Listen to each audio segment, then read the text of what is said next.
Sa malamlam na ilaw ng ballroom sa isang mamahaling hotel sa Los Angeles, unti-unting humuhupa ang ingay ng mga panauhin matapos ang marangyang kasalan ni Amir at Laila.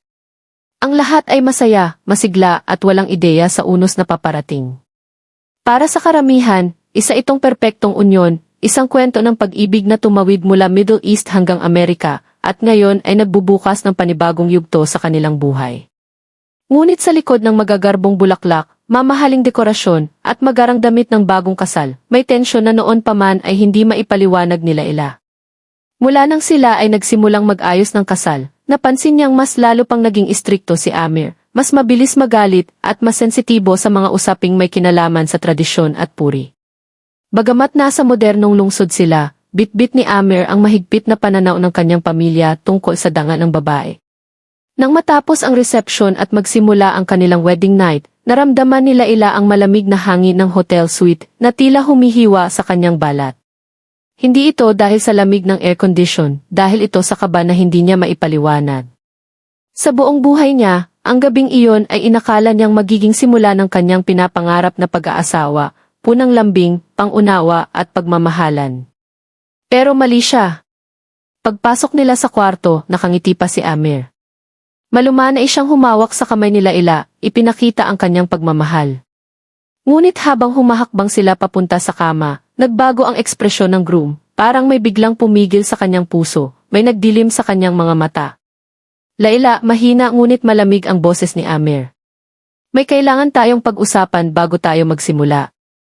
Kinabahan si Laila. Ano iyon, Amir? Alam mo na siguro, matigas niyang sagot. Hindi ako tanga. Alam kong may tinatago ka. Parang lumubog ang puso ni Laila. Alam niya kung saan papunta ang usapan. Ilang linggo bago ang kasal, naramdaman niyang may hinala si Amir tungkol sa kanyang past relationship bago siya dumating sa Amerika. Hindi niya kailanman itinago na nagkaroon siya ng fiancé noon, pero hindi niya rin masabi kay Amir ang buong detalye, lalo na ang katotohanang hindi na siya virgin. Hindi dahil nahihiya siya rito, kundi dahil alam niyang napakahalaga nito kay Amir at sa kultura ng pamilya nito. Tuwing sinusubukan niyang ipaliwanag, lagi lang siyang napuputol. Hindi ito ang tamang oras, pag-usapan natin soon, ayokong masira ang mood natin, iyon ang lagi niyang sinasabi. Ngunit ngayong gabi wala nang makapipigil. Umharap si Amir sa kanya. Sabihin mo sa akin ang totoo, Laila. Ikaw ba ay dalaga pa? Hindi makagalaw si Laila. Namutla ang kanyang mukha. Gusto niyang sumagot ngunit parang natuyo ang kanyang lalamunan. Sa ilang segundo ng katahimikan, unti-unting nagbago ang mukha ni Amir, mula pagkalito, papunta sa pagdududa, hanggang sa galit na hindi niya mapigilan. Hindi ka na virgin, hindi ba? Halos pasigaw niyang tanong. Humigop ng hangin si Laila, pinilit ang sarili na magsalita. Amir, hindi ko ito itinago para lokohin ka. Hindi ko lang alam kung paano sasabihin. Plok! Isang malakas na sampal ang gumulat sa kanya. Natumba siya sa kama, hawak ang pisngi, hindi makapaniwala sa bilis ng pangyayari.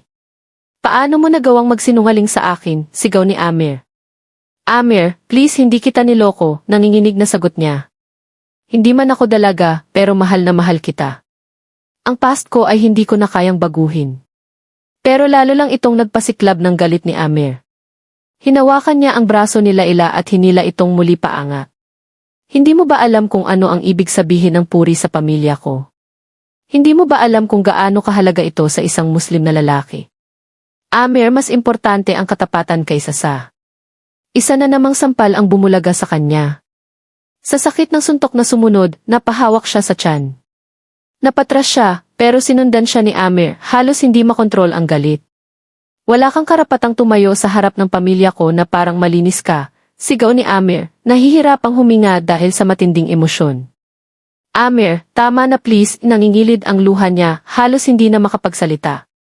Ngunit tila wala nang naririnig si Amir. Sa isip niya, hindi lang siya niloko ni Laila, para sa kanya, winasak nito ang dignidad niya, ang pangalan ng pamilya niya. At sa gabing iyon, sa loob ng suite, unti-unting lumala ang sitwasyon sa paraan na kahit si Laila ay hindi inakalang mararanasan niya mula sa lalaking kanyang minahal ng buong puso. Sa bawat sigaw ni Amir, bawat pagtulak at bawat hampas, unti-unting nabasag ang pangarap ni Laila. Ang gabing dapat puno ng pag-ibig ay naging gabing puno ng takot. Hindi ka karapat-dapat sa akin, sigaw ni Amer, sabay tulak sa kanya patungo sa sahig. Napahawak sila ila sa gilid ng kama, nanginginig ang buong katawan niya. Ramdam niyang dumudugo ang loob niya, hindi lamang sa pisikal na sakit kundi sa pighating hindi niya maipaliwanag. Amer, please, mahal kita, halos pabulong na ang kanyang tinig. Pero tila wala nang natirang pagmamahal kay Amer sa sandaling iyon. Wala na siyang ibang nakikita kundi galit at kahihiyan. Ang halimuyak ng mga bulaklak, ang ganda ng dekorasyon, ang pagod ng buong araw, lahat iyon ay naglaho sa isang iglap.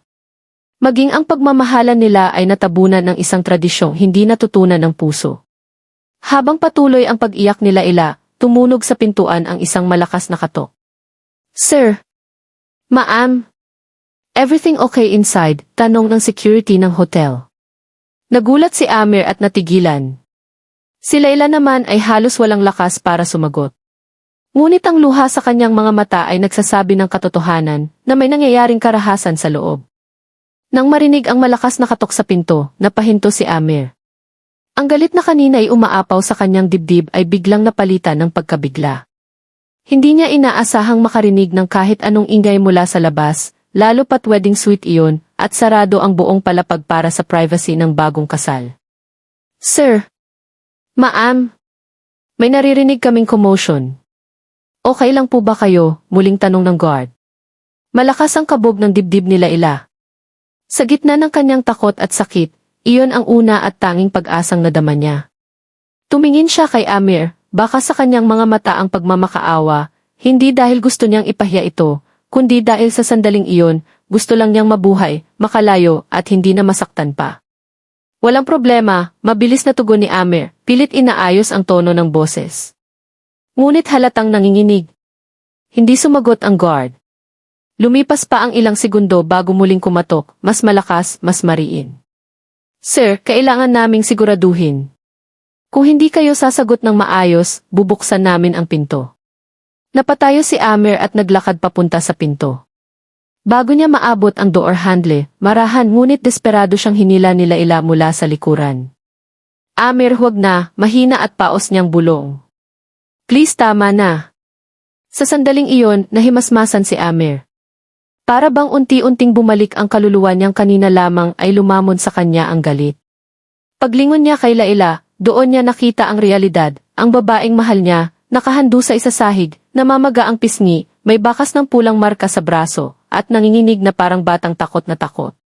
Kasama ng eksenang iyon ang biglaang pagputok ng konsensya sa isip niya.